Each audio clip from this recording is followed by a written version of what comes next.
Hello, my dear friends, my lovely audience. Welcome to the East West. My name is Jack with the G&E TV. For years, we have been paying attention to California legislature. The state California is beautiful, but a beautiful state needs a beautiful legislature. A bunch of people considered to be smart, considered to be high IQ, to make laws, to law that regulates ourselves, so regulates our life, make our life better, make a state a better state. But there are good things, there are bad things, there are ugly things happening on a day-to-day basis. And I believe everybody in my audience will recall my dear friend, Mr. Tom Scott.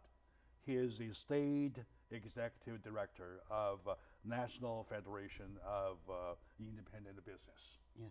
So we did touch a little bit, just touch base about California laws, the big laws, bad laws, and stuff like that. But we want to go a little deeper because Mr. Scott has been lately involved in lots of activities in order to make California a better state. To my friend, Mr. Scott, welcome again to the show. Jack, thanks for having NFIB on your show. I'm very glad I could be a part of it. Yeah. I'm partaking it for the sake of California, because I firmly believe, like my audience believe, that a better California needs better laws. Better laws are the products of in the hands of better legislators, right? Yeah. So your recent involvement lately. So can you update us a little bit? I knew that you were in Sacramento on a day-to-day. I tried to call you. I had turned myself to Luis. I say, hey, come on, get Tom right here. No, I appreciate you having us on. You know, NFIB, we have 22,000 small business members in the state of California. Mm-hmm. We are a national organization. We have 325,000 small business members. Wow. At the national level, we tend to focus on healthcare reform, tax reform, and regulatory reform. And then at the state level, I'm the executive director here in California. 85% of what we do is in the state legislature. We want, a better small business climate. We have 3.8 million small businesses in the state of California. Mm-hmm. The small business climate is not good, not in this state. Some businesses, depending on region, might be doing better. But a lot of small businesses are just trying to get by. And so our job is to try and kill the bad bills, support the good legislation, which will help small business owners succeed, be able to hire people. I mean, remember, small business owners are the job creators. Yeah. Big business is not creating jobs. Yes. If anything, big business is taking jobs out of this state. Mm-hmm. Small businesses just don't have the luxury of being able to pick up and move. This year, 2017, I would argue is probably one of the worst years we've had for small business. This state legislature is pursuing an agenda which is really harsh on small business owners. Thank you very much for the update. My lovely audience all wants to know that what has been the reason or cause at the bottom line to make the Californian laws so ugly, so cruel. And do they understand, do they know where the money comes from? Without the money coming from the small business owners, yeah. So how can the state survive? Well, I think there's a complete disconnect between what is going on in Sacramento versus what you as a business person or your friends or colleagues as business people are having to deal with. This is an agenda that is being pursued by the governor, the president of our state senate, and our assembly speaker. Mm-hmm. And it really has nothing to do with public policy or the ramifications or fiscal impact of those policies. this is an agenda, and you either get on board or get out of the way. And I think, you know, small businesses, while there are 3.8 million of them, they're very scattered. They're not organized, you know, like under one tent, and they can't speak in one voice. And I mean, as an example, I mean, we have 22,000 members. I think we're very representative of how small business feels. But trying to harness that energy is always difficult. And when you have elected officials who are answering to organized labor, trial lawyers, they're not dealing with what that small hamburger shop or that tire store is having to deal with. Yes, yes, yes. And yes. so last year, you know, we dealt with the minimum wage increase. This year, you know, I thought last year was bad. This year, it's just been compounded by the gas tax. Yeah, gas tax is a big deal. Huge deal, yes. And it's not, you know, the governor kept saying, oh, this is going to be $10 a month. Oh, that's a lie. It's a... That's a lie. He's a liar. Yeah. I know that. Yeah. Yeah. And I regret I supported him. Yeah.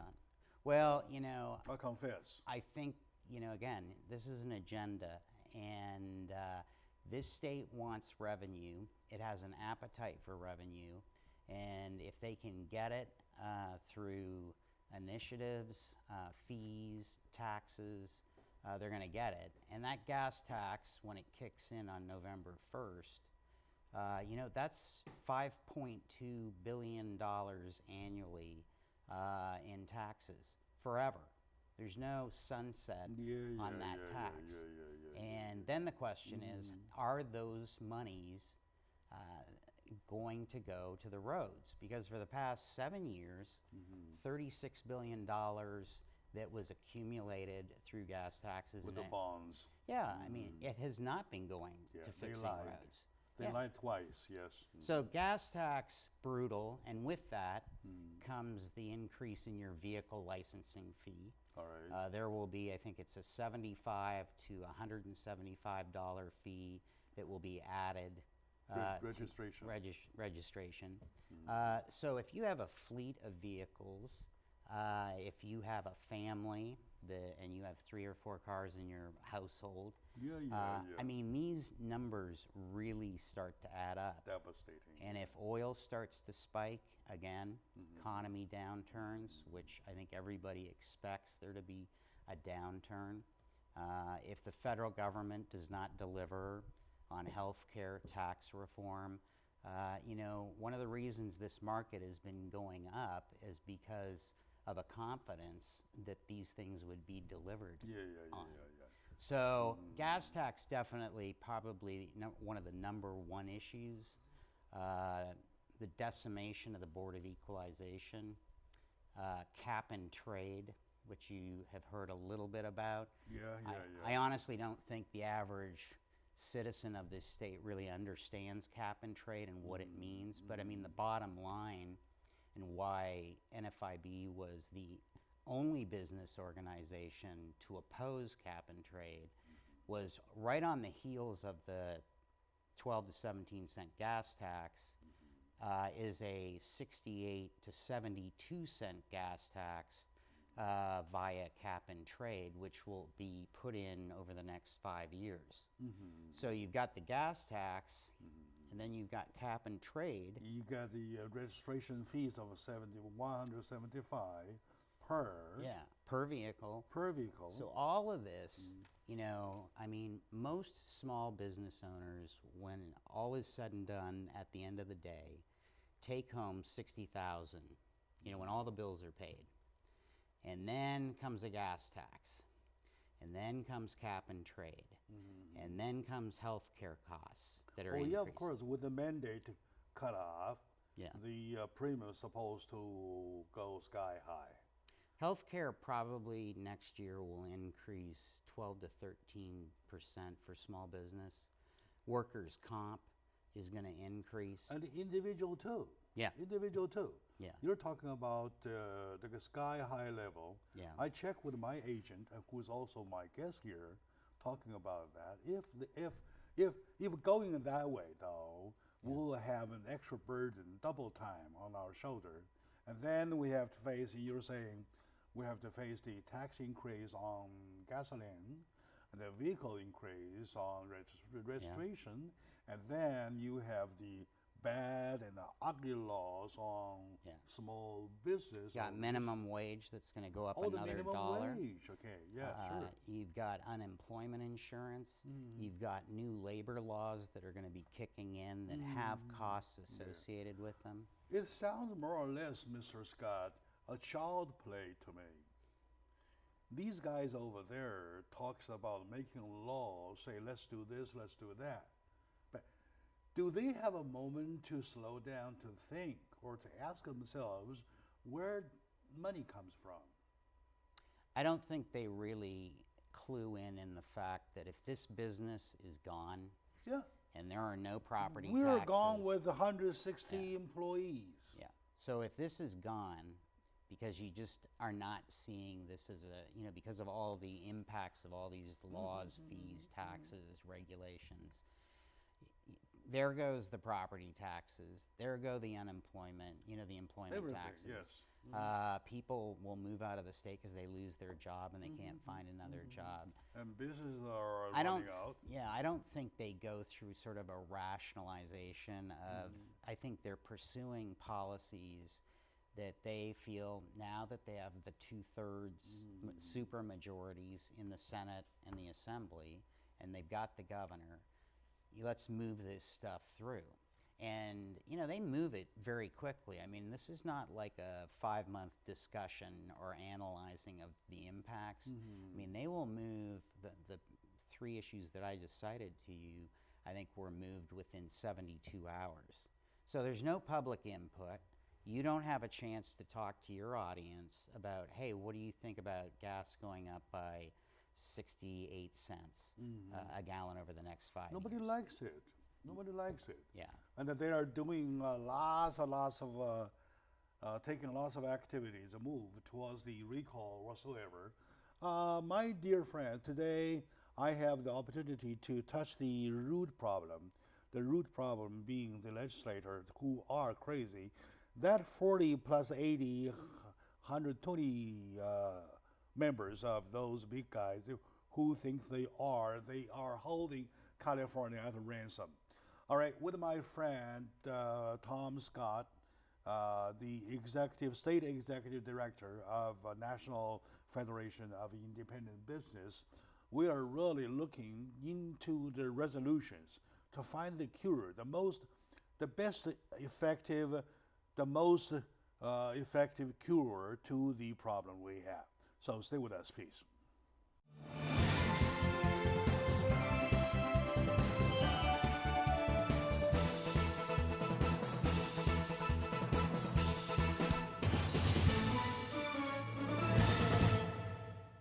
Hello, my lovely audiences, ladies and gentlemen, my dear fellow Californians, welcome back to the talk about California.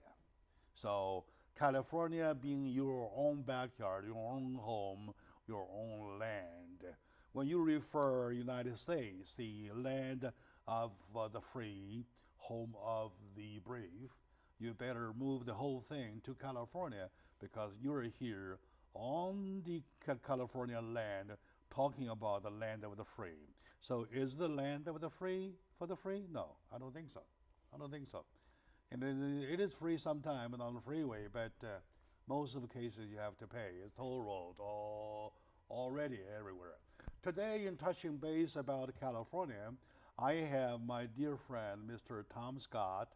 He is a state executive director of NFIB, National Federation of Independent Business, here to chat about California business environment. There are laws. Okay, now, here's what we are. Our small business owners, together 8.3 million of them, who are, number one, taxed to the bones. And number two, regulated to a point they are getting strangled. Yeah. And yet they are talking about minimum wage. So does money come from heaven? I think some people in this state believe that. Or you can plant like potatoes, something like that? And it just grows in a crop over here. And let's get us 72 cents per gallon of tax. Yeah. Right? And let's put $175 per vehicle for registration. Yeah. Let's do this, let's do that. Let's find out where the money comes from. Yeah. All right? So now, sir, I am totally benighted of the whole thing. How come it goes to this extent? However, I have an angle to keep myself sober-minded. Yeah. Right. The sober-minded way is that it looks that NFIB got a job to do. Right. I recommend, or I'm asking you, why don't you unionize them? Unionize all the 8.3 million of them. So to an extent that one day say, let's go out, let's strike. And then there will be a day of no business or a week of no business. Yeah. Let them dream. Let's do 72 cents. Let's do $15 per hour, whatever. How about that? Can we unionize them, please? Well, I don't know about unionizing, but I like the concept of a day without small business. Yeah, sure, let's do it. You know, every small business in the state of California just shuts down. Mm-hmm. And see what happens in this state, and quite frankly, globally, because California is a global partner, mm-hmm. Whether it's China, whether it's Canada, Europe. If small business shuts down, you know, for a day, there would be a massive impact. You know, I don't know. I think it would send a good message. It's been done by others in this state to send a point. I think, you know, small business needs to engage. I get it that people are busy. I know they have a lot on their plate. They're just trying to make money, pay their employees, achieve the American dream. But the way things are going in this state, small business, especially small business, because as I said, they are the job creators. If they don't engage, the kind of legislation that we've been discussing is just going to get worse because there is a very progressive agenda in this state. And I don't see the governor, I don't see Kevin DeLeon, I don't see Anthony Rendon taking their foot off the accelerator. You know, in the near future. Mm-hmm. I think they still have a lot of things they want to try and accomplish. Go back to page 1, okay? They were elected by ourselves, right? Mm-hmm. All right? What you do, I recommend, my dear audience, let's do this. Pah! Slam on yourself, okay? You cast wrong vote.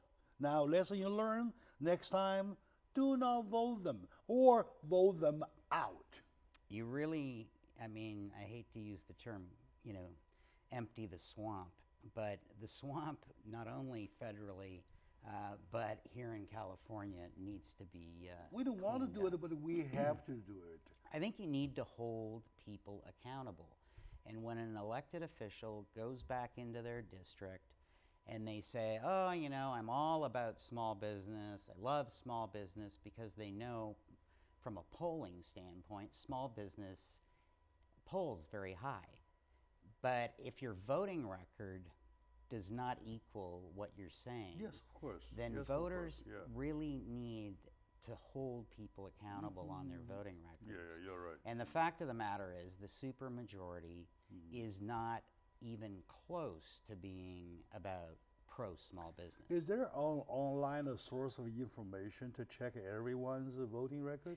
Well, NFIB, actually you mentioned that, and we're just at a point where we're starting to compile our voting record. We typically release our voting record in early January, and you can go to www.nfib.com/ca, and you would be able to find our voting record on your legislator.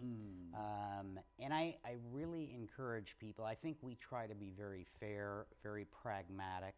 We take some good bills, we take some bad. There will be the gas tax. There will be cap and trade, the 68 cents to 72 cents. Eliminating the Board of Equalization will be on it. And there will be a lot, quite a few other bills. But I think we do a very fair, pragmatic voting record, and it will come out in January. We've just been in the process of compiling. Let's hope so. Let's get all the information. Let's get how everybody voted. Yeah. We'll find out who needs to go. Because you really, I can't emphasize it enough, get involved. It doesn't take, 24 hours a day to be involved. Pay attention, read the newspaper, follow things on social media. But all of the money that's going to be taken, not only, from that small business owner, working class family. I mean, look, I just had a meal over in Baldwin Park. I know that family has probably been there forever, and they struggle every day to provide, food for the community. But as I said, healthcare, all of these various things that keep going up, and I didn't even get into water rates, utility rates, Oh, yeah, of course. all of those things that are going to continue, with Governor Brown's obsession with climate change policy. All of those issues, your utility bills, are going to start to really take off and go up in price. And again, all affecting that bottom line of that little taqueria, that little restaurant, or whatever it is. Once again, it's the politically right that speaks, right? I wonder if you recall the California law about water resources, just because of a little fish called the smelt. The smelt? Or smelt. Smelt or smelt? Delta smelt. Smelt, right? Yeah. Okay. So they make it a politically right. Yeah. All right, because the natural resources is a species that we want to protect, right? Yeah. And because they are dying out. Yeah. The fact is that we are dying out. Well, I mean, this year there was a bill. Human beings are dying out. There was a bill that even attempted to tax water. I mean, water should be a health and safety issue. Tax water for what? Well, because this state has not provided clean drinking water to over 1 million of its citizens. And so there was a bill that was introduced to tax everybody's water to be able to provide water to the 1 million who are not, a lot in the Central Valley. But, the question you have to be asking yourself is, we are the highest taxed state in the nation. Where is this money going? It is obscene that in the 21st century, we have 1 million people in this state that do not have access to clean water. And so now you're going to come along and tax everybody's water bill? Where's the money going? I probably know nothing better than water, because I do the water show every month, I believe. Good. And I'm in good connection with the California Water Quality and California Water Master. Yeah. Right. These two organizations, two authorities, I get in very close contact with them, talking about California. Yeah. California water, most of the water is imported. We pay higher price already than everybody else of the nation. Yeah. And you still want to taxes on top of that? Well, and the Governor Metropolitan Water District wants to add, $3 to $6 on everybody's utility bill to pay for it. And in addition, that we had the naval base there contaminated our source of water to most of the southern part of California. Yeah. And then speaking of Delta, the San Gabriel Delta thing, that water is contaminated. Yeah. And we're doing a day-to-day job, doing the clarification or purification of it. That costs the money, and you still want to get on top of that? Yeah. As a state, you fail to provide your own people, the drinking water, and you have the face to ask us for tax money? Yeah. No, I mean, and again, No, we're the unfair. highest taxed, state in the nation. We taxed the bond already. And I can tell you, like where I live in Northern California, my water district over the next 5 years is increasing its water rates by 47%. So again, working families, people that are just trying to get by, stay at level with the cost of living. You're not getting up that ladder. That minimum wage that the supermajority gave you last year is gone. It's gone in the gas tax. It's gone with the cost of inflation. It's gone with the water taxes, the health care. So all these families that work so hard to provide a service for these communities are really struggling. And this legislature keeps piling it on to small businesses.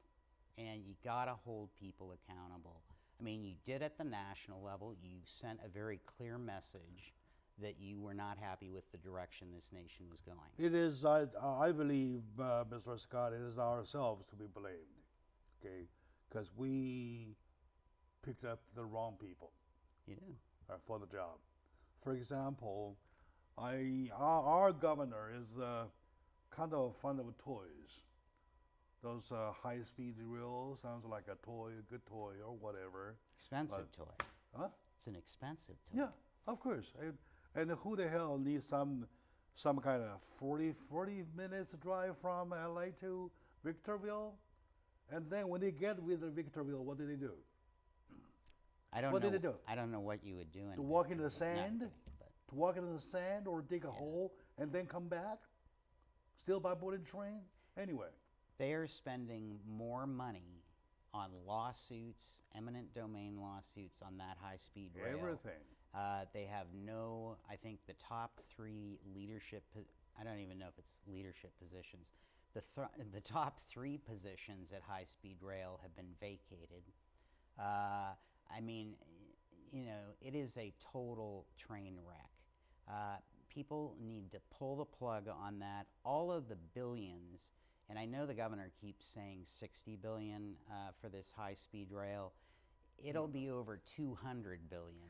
That's an underestimation, if not a lie, all right? Yeah. I believe it's a purpose lie, purposely lie. My dear audience, today with me is my good friend, I believe a friend of California, whole California, and especially a friend of the 8.3 million of small business owners who fight for justice. I call him Fighter for Justice, Mr. Scott, Tom Scott, State Executive Director of National Federation of Independent Business. Let's take a moment out.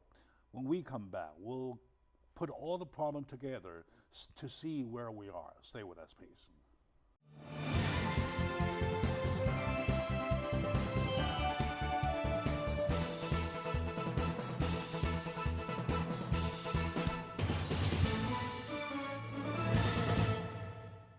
Hello, my lovely friends, my dear fellow Americans, fellow Californians. Welcome back to the show.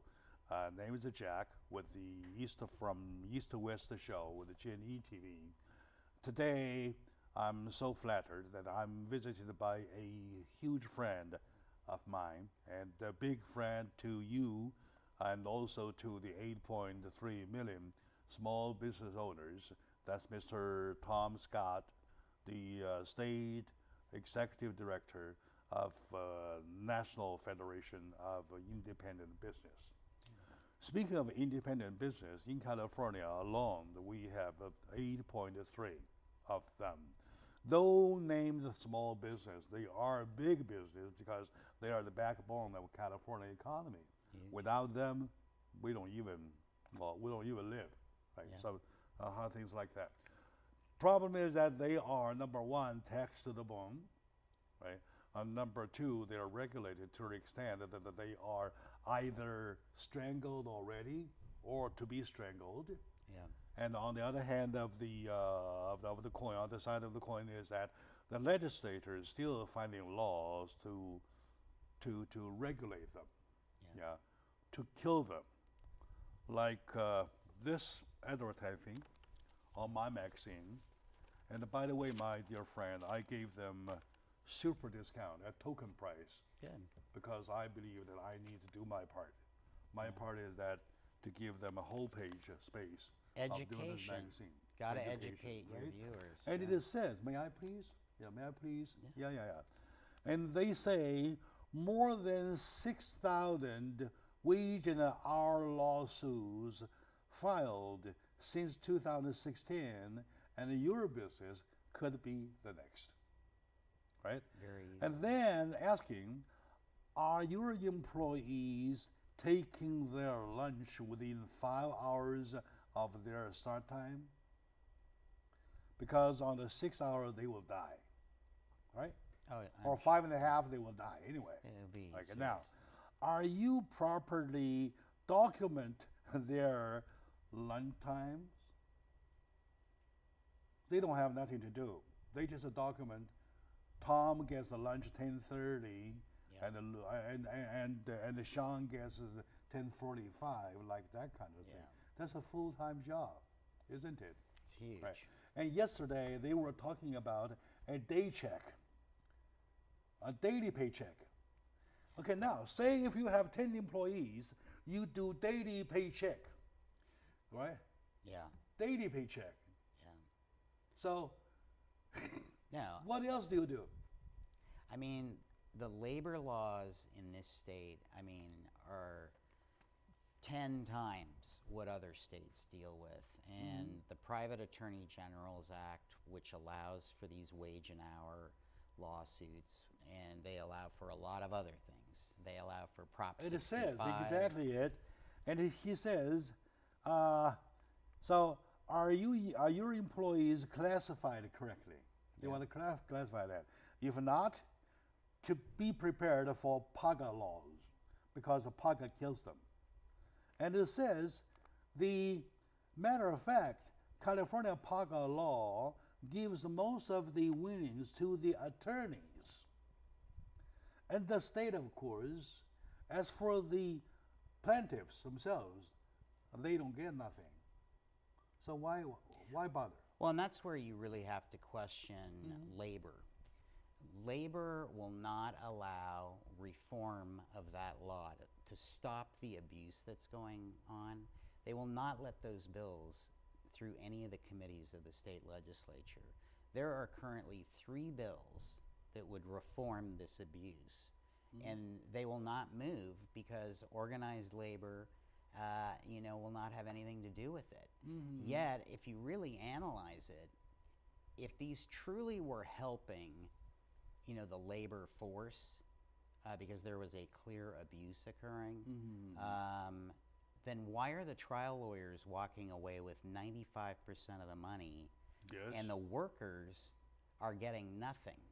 And this ad, I mean, is a great ad, but they're literally since 2014 have been over 30,000 of these lawsuits, and they just keep on coming. I just read an article on the flight coming down that because of a misclassification of 269 workers, a construction company was fined by the Department of Industrial Relations $3.8 million.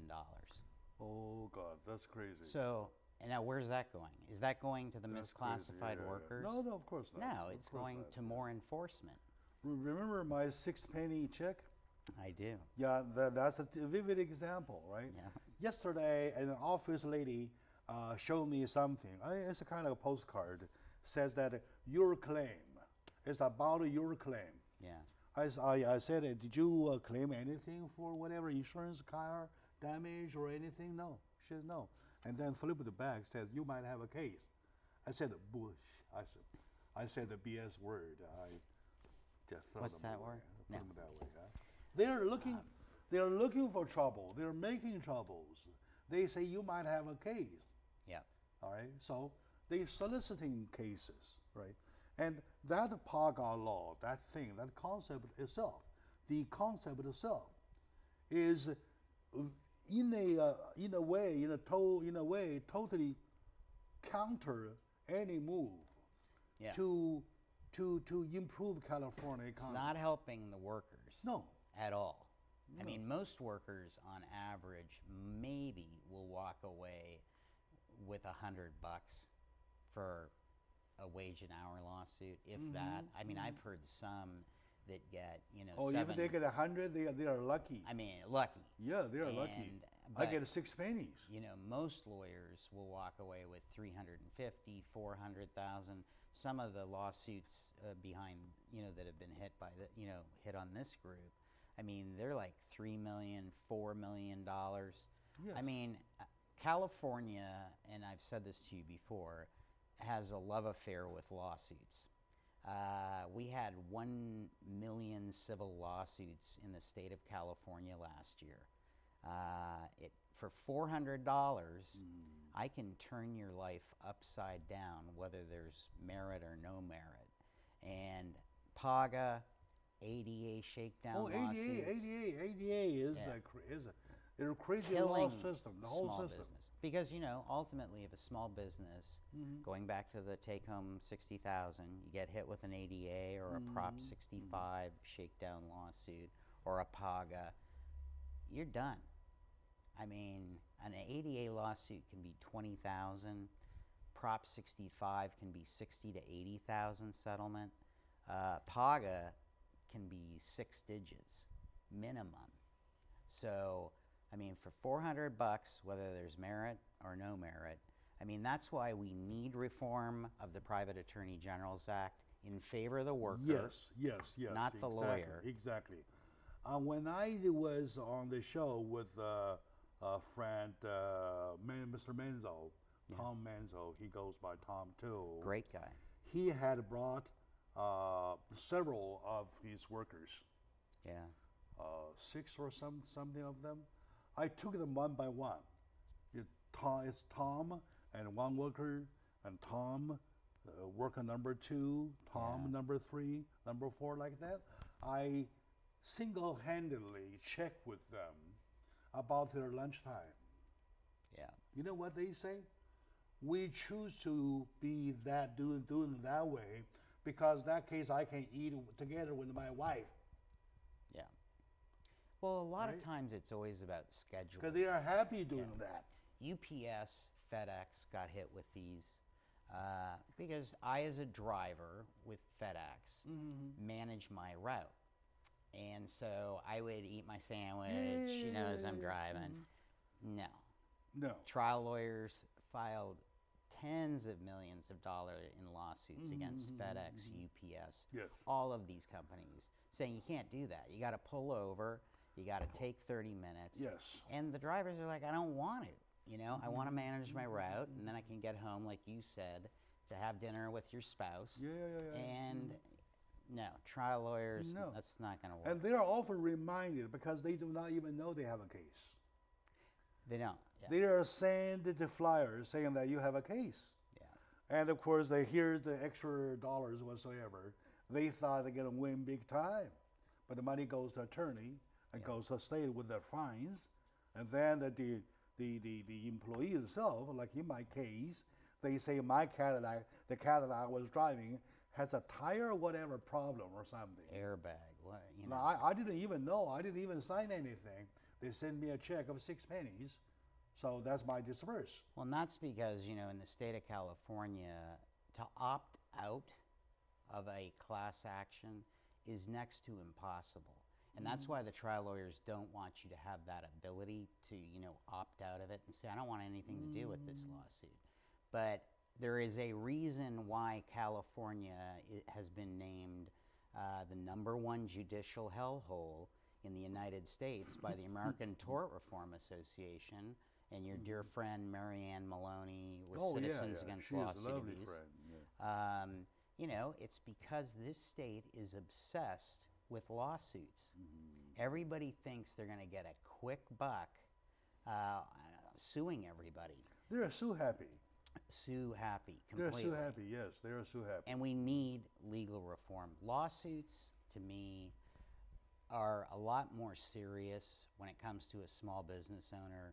I mean, taxes, regulations, I get it. Even the jail system.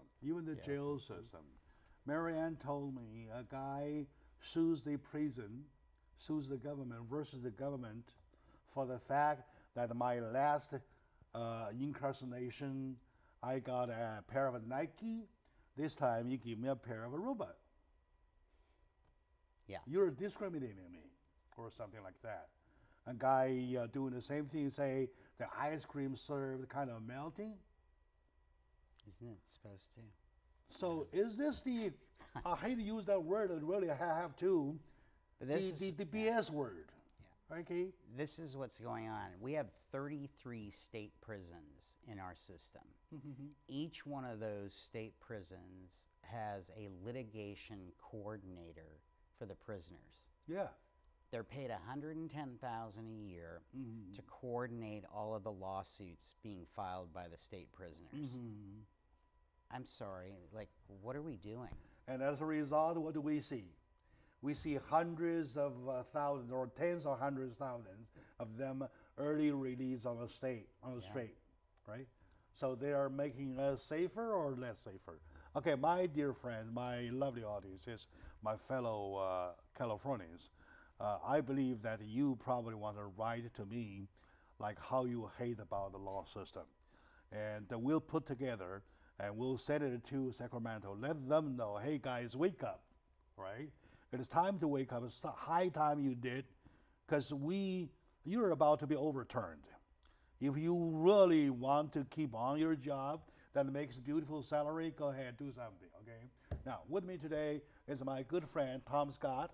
He is in the state executive director for an organization, nationwide organization, the NFIB, National Federation of Independent Business.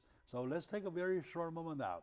When we come back, we'll put together the environment, the good, bad, ugly laws. We'll find out a resolution. If unionization is too far away, let's do something right away. A day without small business. Yeah, a day without a small business. Oh, that's a good way. Thank you for remembering that. So we'll be right back.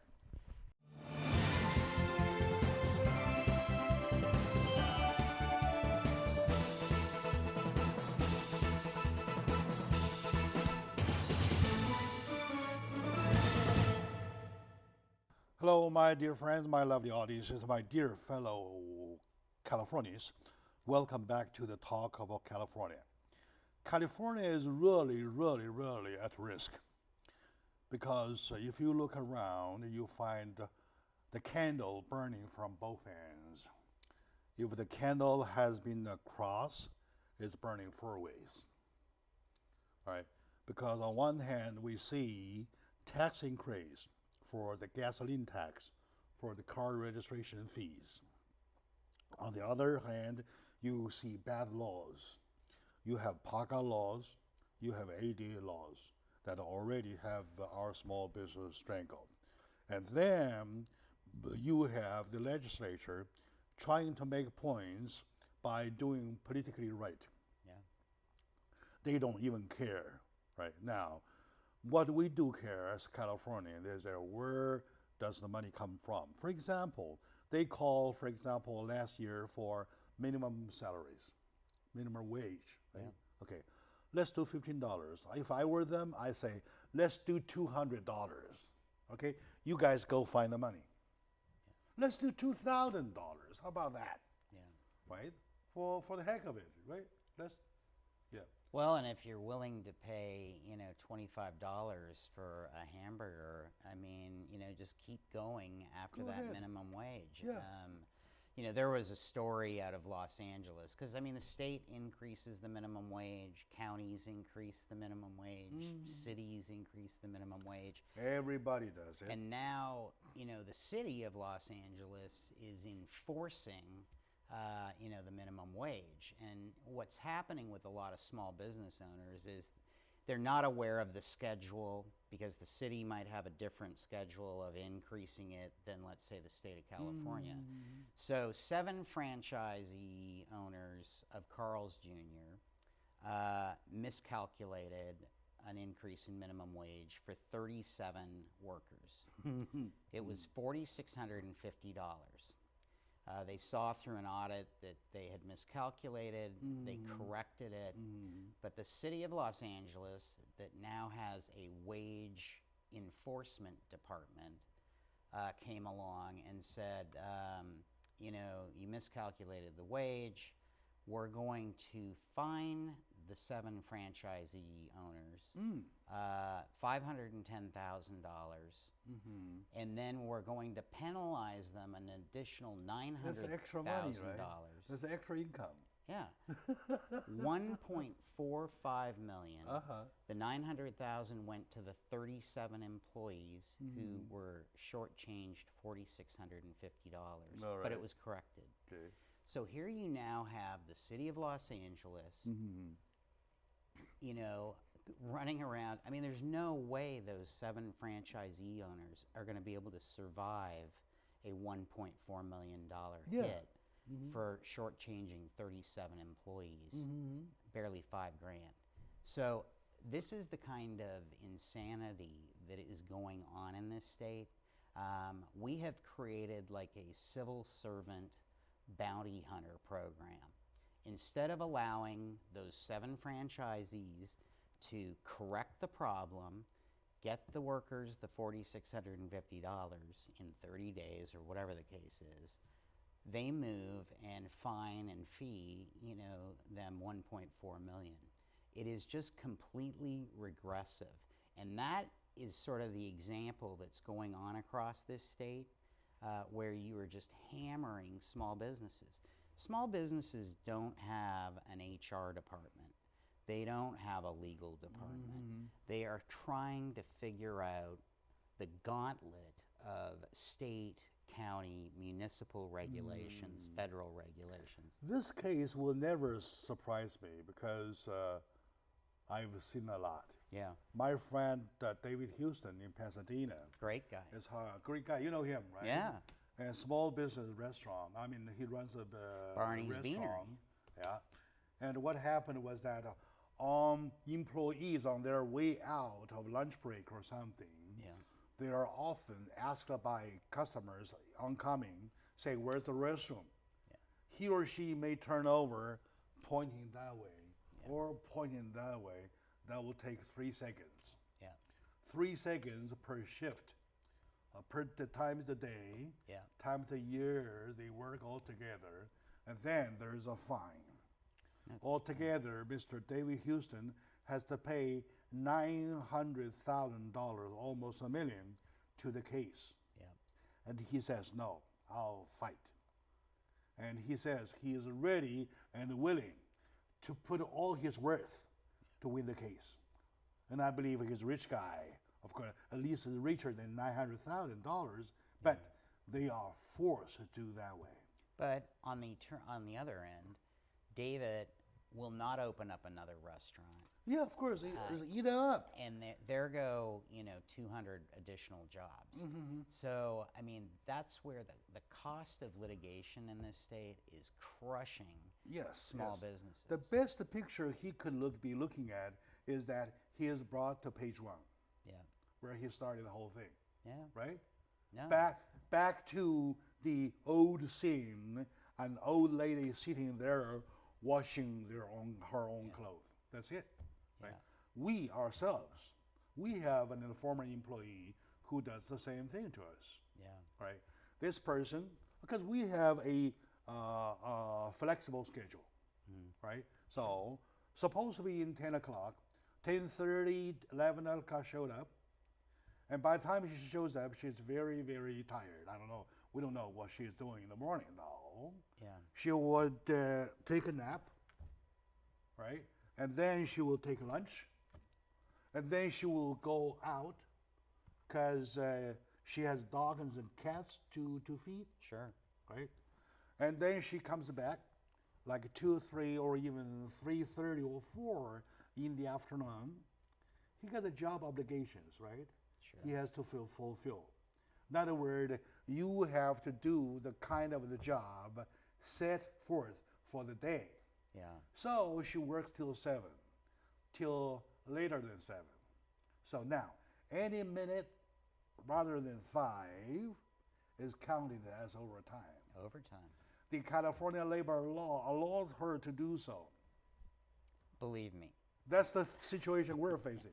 Well, and the California Labor Commissioner and the Department of Industrial Relations, agencies like CalOSHA, Franchise Tax Board, have become these civil servant bounty hunters. No. They belong to the idiot organization.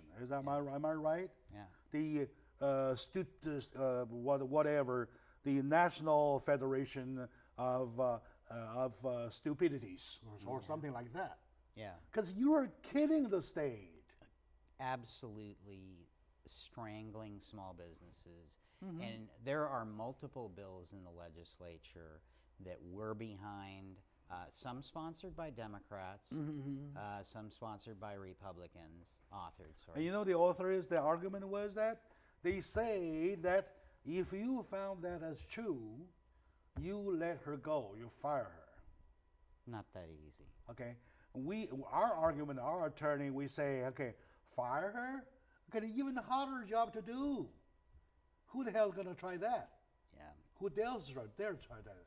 And then the fact is that the fact you kept her because you're satisfied with that kind of schedule. Believe for me. which you're paying 1.5. I hear you. I totally understand. Man, the whole thing is getting out of bounds. Well, and we just added the governor. We were talking about prisoners, and the governor likes to release prisoners, whether it was AB 109 or Prop 47 or Prop 57. Yeah, those even BS. Well, there's a bill that's just going to kick on the books January 1st, which is called Ban the Box. That you can no longer ask a applicant whether they've had a prior criminal conviction. Yeah. And also, you're not supposed to ask about previous salaries. Yeah. So, you can only ask it after a conditional offer has been made.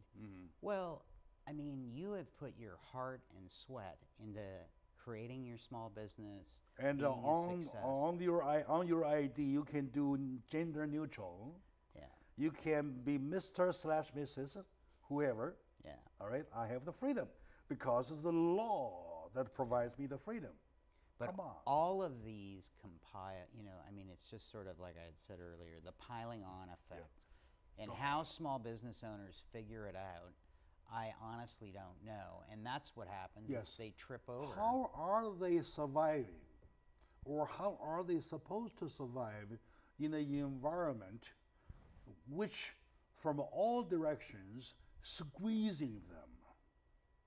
Right? Well, and we haven't, and maybe the next time I'm in town we can talk. I mean, there are some things looming out there, whether it's tax on services, whether it's single-payer health care, that will literally be, the death blow to small businesses. These are massive, like 9-digit tax increases on this state. Tell you this, the next time if you are in a discussion with them, you tell them, like play a checker, right? Yeah. You're supposed to keep yourself within bound of the board. And I'm playing with you. Okay? If you put your chess outside, how am I supposed to know what you're doing? Yeah. I don't even read the situation. I don't even understand what do you want. Yeah. So they are not only misleading California, they are destroying California. Yeah, and that's why small business, working families need to pay attention. Okay, now. And hold people accountable. As conclusion, how do you support me if I create an idea or a bunch of my audiences create an idea of walkout day? Well, I think there needs to be a message sent in the state of California that small business has had enough. And, there needs to be a change in how you deal with the small business economy.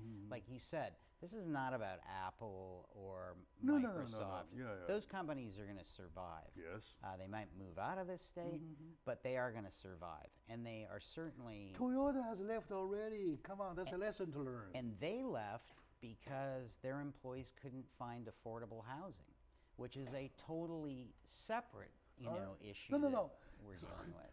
I mean, had they enough money to pay them, the employees, right? Yeah. They will have houses. Where did the money go? Money go to rules, to regulations, to preventions, something like that. But if there's, I am all about sending messages, engagement, activism. People need to engage and stop, this isn't Democrat, Republican. I mean, look, in the state legislature, there's definitely a partisan tone to what's going on. It doesn't need to be. Small businesses, this is about survival and holding people accountable. Yes. So if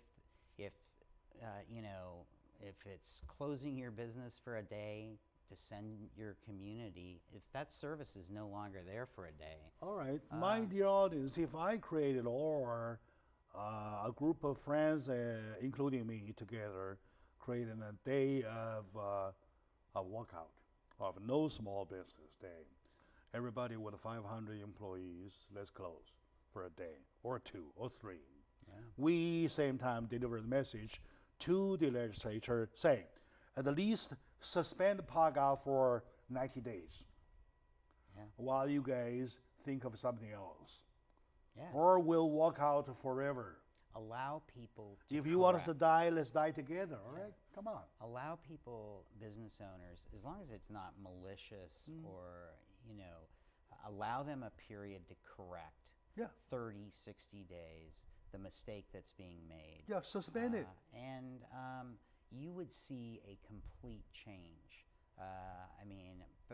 Back off these civil servant bureaucrats, allow a business to make the change and move forward. What if I say that we divide our jobs? You check on the unionization, I check on the walkout days. All right, my dear audiences, we're over time. We're way over, but I promise I'll let my editor cut myself off. Keep Mr. Scott there. Okay, it's a very nice discussion. Okay, remember, last thing. tellmydj@gmail.com is the email address you see on the screen. Write to me how you support me and how you disagree with me, how you support Mr. Scott, how you disagree with Mr. Scott. Go ahead, be free to do so, all right? So thank you very much for watching, and to my friend, Mr. Scott, thank you very much for sharing. No, thanks for having me on. Good.